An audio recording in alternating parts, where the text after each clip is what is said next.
Hey, it's Pastor Steve. It's Friday, March 6th, 2015, and this weekend I'm going to be preaching on the parable of the King's Banquet.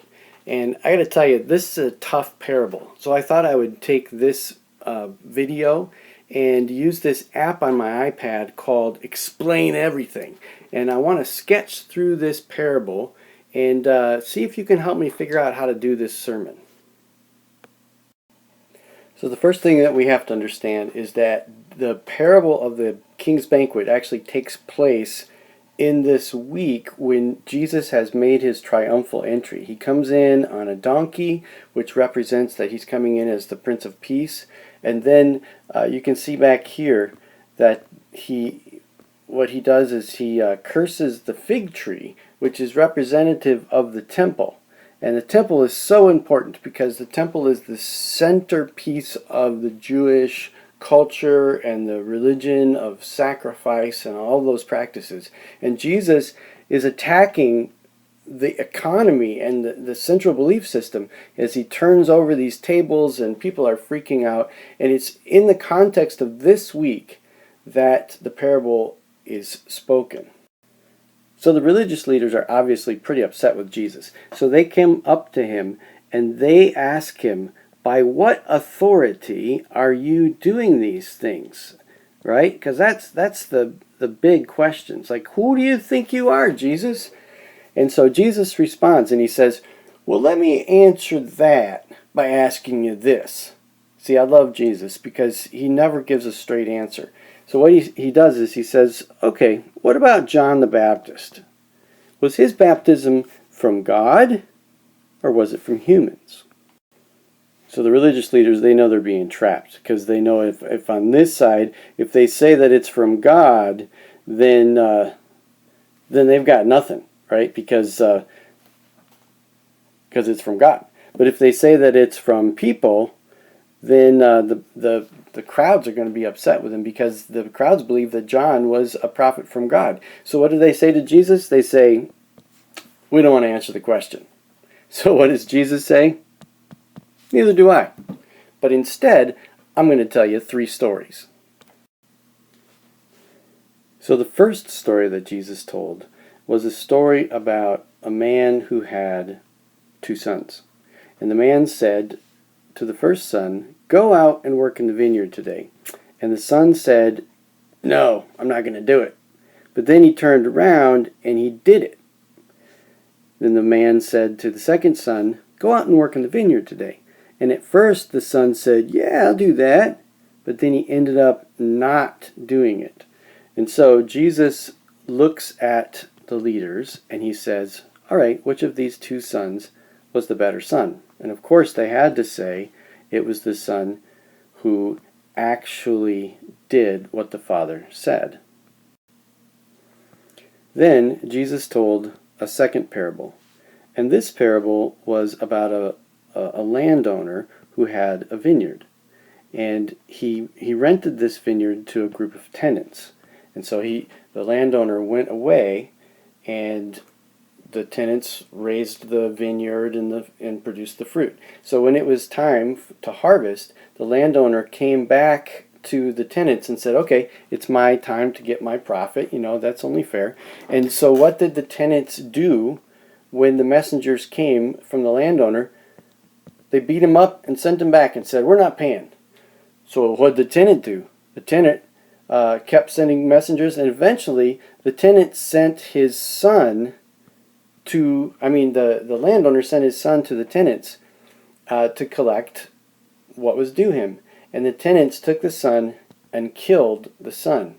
So Jesus takes this story and he looks at the religious leaders and he said, all right, if you were the landowner, what would you do to those tenants? And of course they said what we would do is we would kill the tenants because they're wretches. So Jesus looks at that and he goes, that's interesting. Now, in verse 45, after the second parable, it says this, when the chief priests and the Pharisees heard his parables, they realized that he was speaking about them. They wanted to arrest him, but they feared the crowds because they regarded him as a prophet. And then we're set up for our third parable, and the one that I'm preaching on this week. Now we come to the parable that I'll be preaching on this weekend. And here's what the parable says. You've got a king, and the king is having a big banquet, wedding banquet for his son, and it's time for the banquet to happen. So he sends his servants to go to the city to get all of the invited guests. Now there's two kinds of people in how they respond to this invitation. On the one hand, there are those who ignore the king's invitation. They got better things to do. They don't want to even give him the time of day. But then there are those who are hostile to the invitation, and they actually take the messengers and the servants of the king and they kill him. They beat him up, they kill him. So the king becomes enraged, and he brings down a whole lot of heat on the city. And he destroys the city. He burns it, and he just devastates it.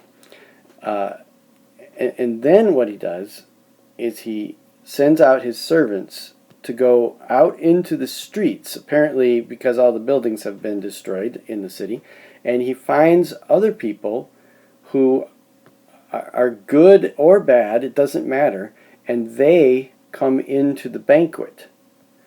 And everything seems fine at that point. But then the king notices that there is one guy who is not dressed appropriately for the banquet. He doesn't have on any banquet clothes. So the king says, "Friend, what are you doing? Where are your wedding clothes?" And he was speechless. So what does the king do? The king takes this man, he has him bound up, and he is thrown into outer darkness where there is weeping and gnashing of teeth. And the parable ends, "For many are called, but few are chosen." Now there have been two ways that this parable is interpreted. The first way is the most common way, and it's really the traditional way.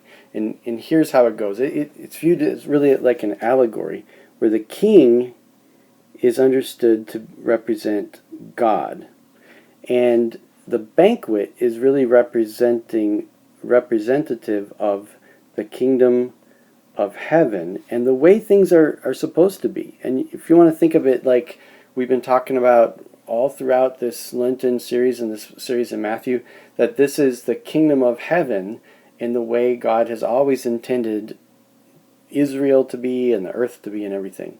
And so the invitation goes out to the Jewish leaders to be good tenants of the vineyard, right? So that this is represented, the city really represents the Jewish leadership. And they ignore God's invitation to do what God has asked them to do since the beginning, blessed to be a blessing, and they ignore it. And so Jerusalem's just wiped out. And that actually happens in AD 70 when Rome comes in and destroys the city. So the people then, the good and the bad, the invitation goes out to all. And so the emphasis there is that the banquet guests with the gowns on are the whole world. The fact that all are invited. And it's very comforting to us to know that Jews and Gentiles alike, men and women, everybody is welcome in the kingdom of heaven. But then we're left with this poor dude right down here who doesn't come in with the right clothing. What do we do with him? Well, traditionally what we've interpreted is that the guy with the wrong clothing is a guy who also has contempt for the kingdom of heaven, because the clothing really represents the fruit of righteousness and the fruit of the Spirit, and the Apostle Paul calls it, he says in his letter to the Colossians, clothe yourselves with humility and gentleness and patience, and above all, clothe yourself with love. And so the idea is that the person who doesn't come to the banquet ready to actually be in the banquet is missing out, and they just become in utter darkness. They lose out. So that So the point there is, all are invited. It's an inclusive invitation, but you have to actually show up and bear the fruit of righteousness, because that's the point. And so that's typically how we have interpreted, and that's a good interpretation. So now let's look at an alternative. What if Jesus, when he was talking about this parable, he was actually referring to an actual historical event and drawing a parallel to it? And here's the interpretation and the theory, that the king actually represents Herod the Great. And Herod the Great lived, approximately 40 BCE. So we're talking, this is 40 years before Jesus came. There was this political upheaval in the city of Jerusalem. And we've got to remember that this is all taking place under the Roman Empire and their control of Judea.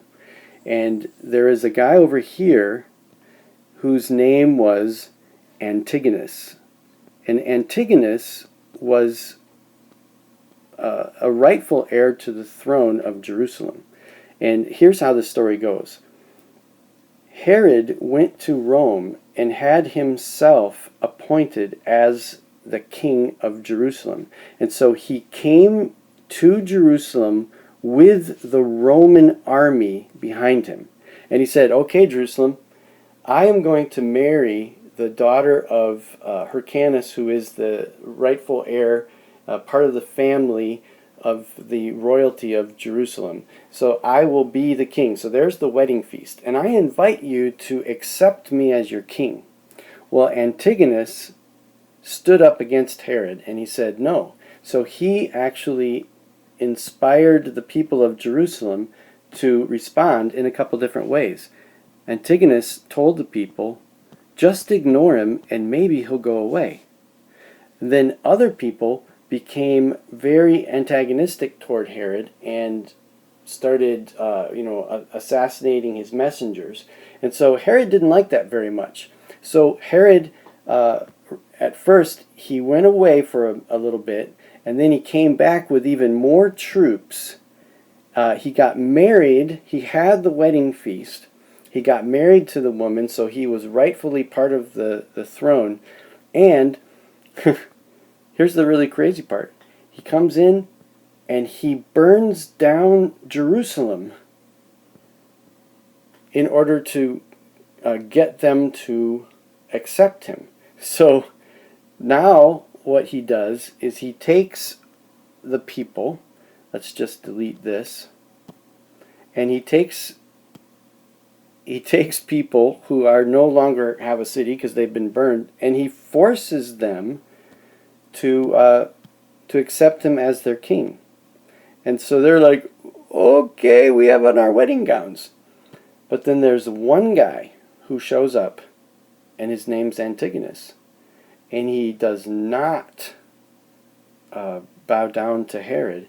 And so Herod, in order to stop this threat, he takes Antigonus and he has him humiliated in front of the people, bound, and taken to another town where he is executed. He's thrown into outer darkness where there is weeping and gnashing of teeth. So according to this interpretation, the point of the parable is to show that the way the kingdom of heaven, meaning Israel, has been run all along is it's just a violent system. You have wicked kings who are willing to destroy their own city to get people to worship them, and you've got people who are conspiring against the king or ignoring the king, and or are worshiping the king out of fear. And Jesus said that the actual hero of this story is the man who shows up and is willing to stand before the king without violence, but also without false submission. So according to this interpretation, The point of this parable is that Jesus is actually the guy without the wedding clothes, and he is kind of representative of Antigonus in the original real historical story.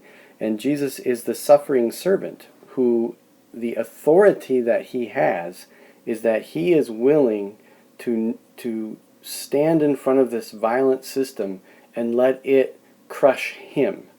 And that is his authority, and that's what's going to bring new life. So let's summarize. Which interpretation makes more sense to you? Interpretation 1, where we have God who, if you ignore his invitation, he wipes you out. And if you don't show up with the right clothes on to the banquet, he wipes you out.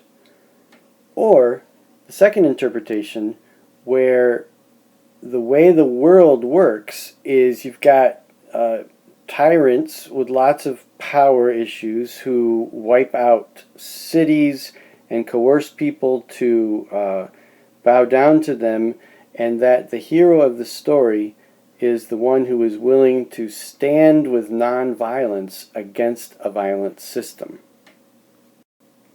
Well, so there you go. Did a little sketching, tried to think through the parable. I wonder what you think. You can leave a comment down below and see which interpretation you think is the one that makes the most sense with Jesus' gospel. See you next time.